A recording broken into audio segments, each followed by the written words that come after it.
Stalwart. Oy, bro. Kanang dahing ang una dahing nga nagpropesya dahing nga mobalik si Kristo si Ellen G. White yun, tinuod yun na si Ellen G. White yun na Bro Stalwart.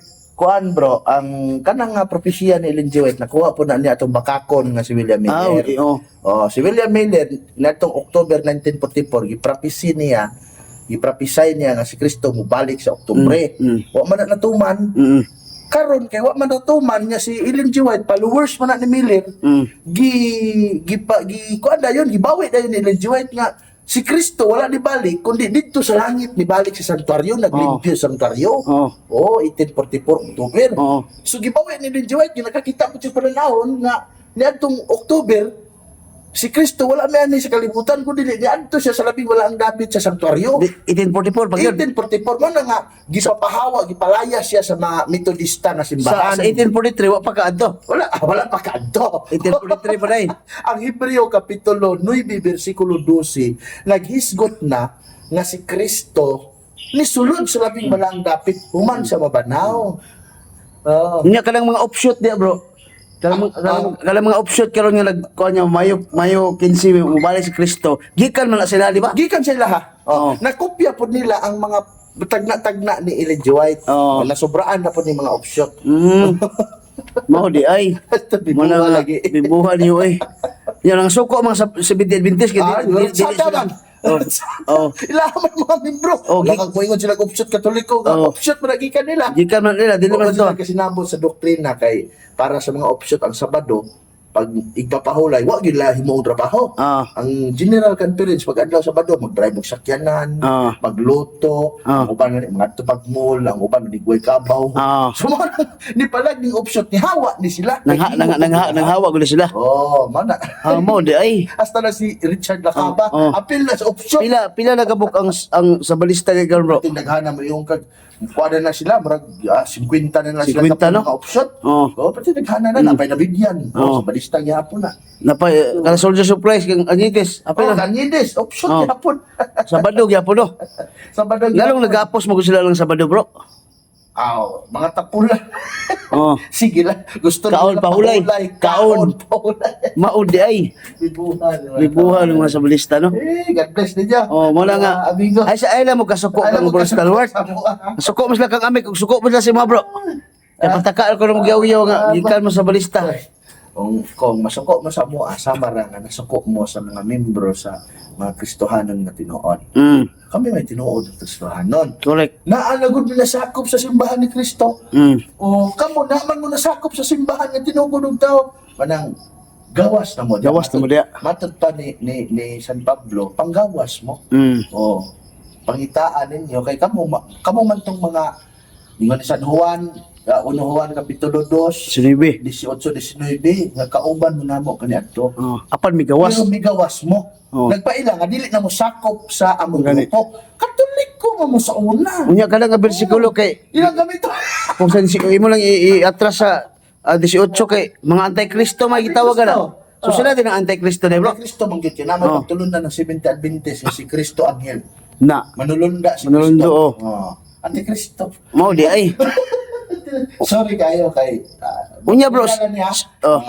Unya ka lang giingon sa Hebreo 6:4-6 ug sa Hebreo 10:27-28 nga katong namiya pagalaglagon ngadto sa impyerno. Sila ni bro. Sila ug di sila kabalik sa Katoliko. Kandidato sila na. Kay giingon dia gikan sila sa kahayag apan namiya. Apan naglagon sila sa impyerno. Sila din na bro. Sila. Ug di sila kabalik sa Katoliko, kandidato sila na. So mo kanang giingon sa ilang page 54 sa The Last Day Event, kuan na kaning tumpak kay na sa Hebreo 6:4-6 nga mga ang sabalista galagahayag apan yuron sa impyerno. Mao di ay. Last Day Event page 55. Unya unsa bud ka tinuod na bro kanang giingon sa page 62 sa ilang Last Day Event nga ang pagsimba sa adlong Domingo marka sa mapintas nga manan. Maimpyerno kuno ang pagsimba sa adlong Domingo. Dili tinuod nga marka nga naman. Ang mga apostoles sa una si Kristo pagkabanhaw ni Kristo adlong Domingo na biya sila gitabo. Juan kapitulo 19 Juan kapitulo 18, versikulo 16 hangtod 19, Domingo nagtapok sila. Ah. Marcos 16:15. Marcos 16:28, Ah. Domingo, Mateo 28, Lucas, Ah. puro Domingo na sila nagtapok. Pero mo ba? So pag-abot lang sa pag-abot sa bawa na si Kristo, Ah. tawag na siya post-apostolic times. Mm. Nagsugod na yun ang mga Kristohanon, Judeo, Christian, ang tawag ana. Ah. Nagsugod na yun pagpalain sa mga Hudyo. Ah. Nagsugod na pagpalain. Mo de so di nila tinuod nga kung manimba kag Domingo may impierno ka. Kay mo may ginabutang silang kuan. Itawag na to nga libro Dili na tinuod nga naman. Ningon man ang ilang libro pod nga gitawag og kanang akong paglaom. by Wilson Milton Cook katong gitawag og Adventist Heritage nga libro nila. Page 76 ningon man dito nga ang mga Sabadista wala nagtudlo nga ang nagsimbag Domingo May impierno. mao'y nagdala sa markas mapintas nga mananap. Oh. Kay matod pa dito sa ilang libro, many Catholics are daghang mga Katoliko nga Matinud-anon. nagmatinud-anon Nagpuyo sa kahayag. ug nagpuyo sa kahayag ug nagsimba adlaw ipapahulay adlaw Domingo ilang gipili ug ang Dios nahimuot kanila. Oh. So bot-bot yun na. Ang ilang basahon mismo, mayon sila kita Kontra. Contradict. nagsimba og Domingo iya sa kanang Mapintas mananap. mapintas mananap. Ilang basahon mismo mo ilang kontrahon. Agoy. Oh. Sakitan yun mo na ba? Mula nga. By Milton Wilcock, Adventist Heritage Library. Na. Volume to na siya mabasa. Oh. Ah. Wala siguro kabasa diyan lang itong mga itong nagpailaila nga mga puro naman sabat o sabat baboy. Pahulay og kaon na nila. Pag magpahulay kaon. Pulay ka. Na mo na ni. Naapaan ang libro ha, kanang inyong libro nga Adventist Heritage Library by Milton C. Wilcock. Naapaan na sa page 267. Ah. Nag-ingon dito nga ang panagda ni Mika bakak daw. Ah. Gihimo ng bakakon si Propeta Oh. Mika.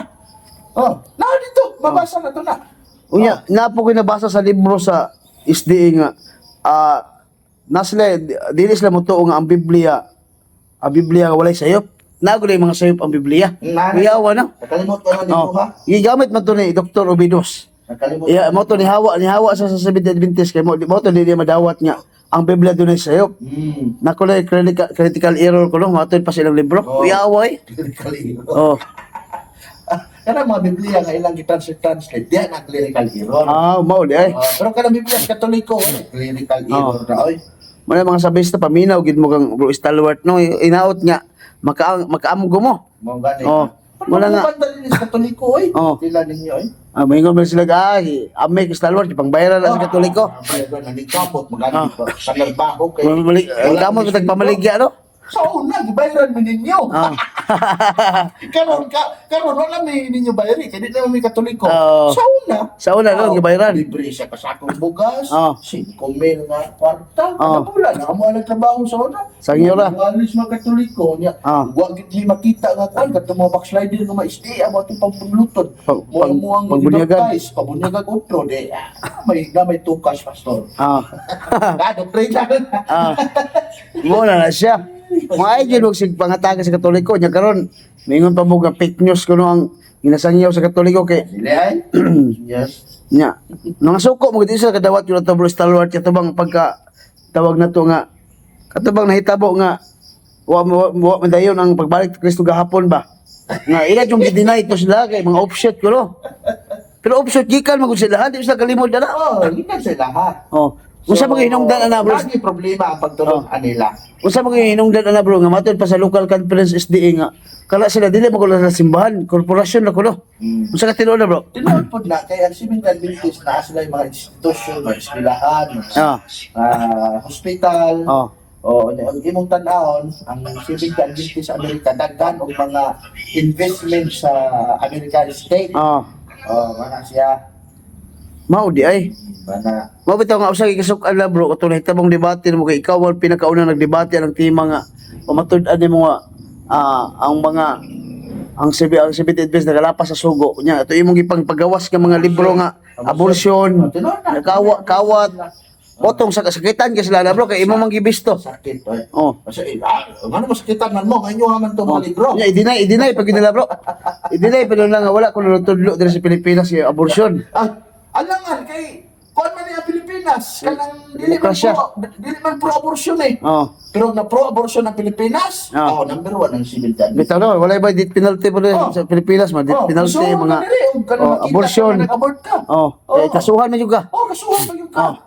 Wala Pero, lang tutuban. ang Pilipinas pro-abortion ay number 1 mo. Oh, number 1. Nasugdan na ninyo sa inyong Oh. hospital sa Hawaii, Oh. inyong hospital sa Australia, hospital ninyo sa United States o sa California. Oh, Oh. mao di ay. Muna ay mo kasuko kay Bro Stalwart, gibisto lang mo na Bro Stalwart. Namigo ra good. Sakit ba? Oh. Yun nila ang kabahong pagmatamakan, sakit kayo. Sakit kayo.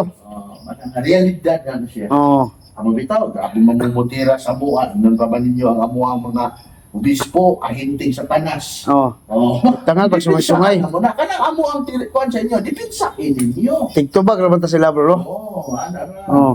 Wala nga kamo paminaw gino pag-ayo ha nga. Kana inyong ipangyaw-yaw na. Kuan yun na. Oh. Wala pa city pa to. Wala nga. Ha? Kanta noon. Wala pa city pa. Walang butang eh. Botang eh! Botang eh! Brosyo, nganong wa man matuman ang tagna sa mga sabalista nga mobalik sa Kristo gahapon. Palpak na. May 15 biya. Kung sabay kasulti ni bro. Palpak na, palpak. Napalpak ko ng mga sabalista ni bro. Mga tawagin na palpak yun. Ha? Palpak yun. Unya karon kaya extend man daw bro. Wakatuman sila. Ah. Panagna. Ha? Wakatuman. Wala ka tumas lang palagda na eh. Maol eh ni. Wow. Bro Stalwart, unsa man Bro Stalwart nga wa man natuman. Unsa may kasulti no? Ha? Sa una pa nila. Naa sa testimonies for the church ni Ellen G. White nga gisulat sa The Last Event. Oh. Kasi Ellen G. White nagtagna nga si Kristo mubalik sa iyang panahon. Oh.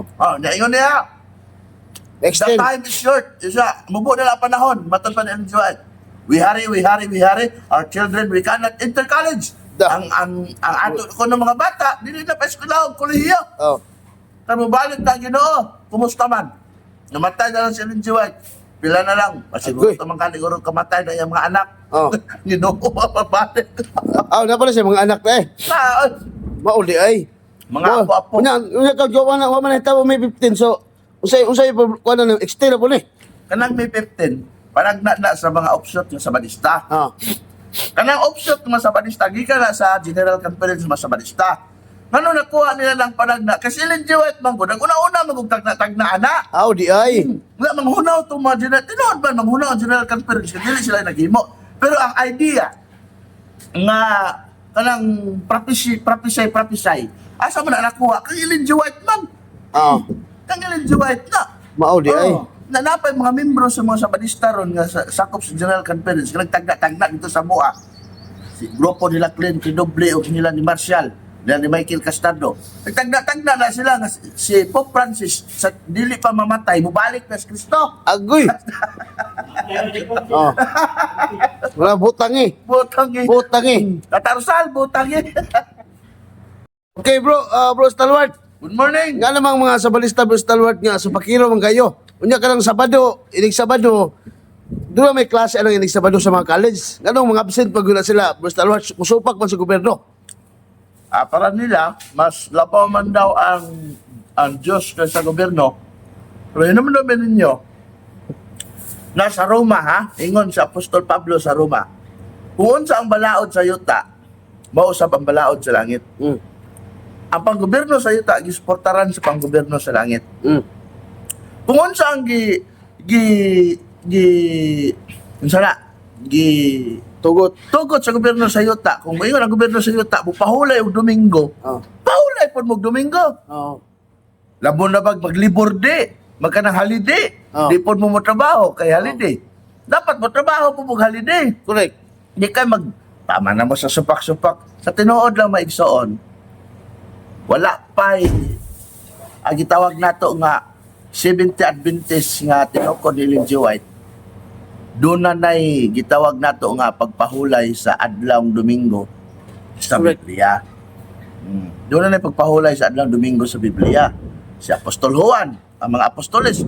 Kung basahon ninyo ang didaki, katong sulat ni Apostol Pedro, Domingo ang gipahulayan nila dito. Kung nasulod na sa Biblia ang didaki, kanang gitawag nato nga nga apocryphal book sa New Testament nga didaki, Oh. wala gi sa Badista rong panahon na. Wala gi sa Badista. Correct, correct. Mas maayon po ganahin sa Badista para naapot tayo debate ninyo. Walang butang eh. Butang eh. Tatarosa.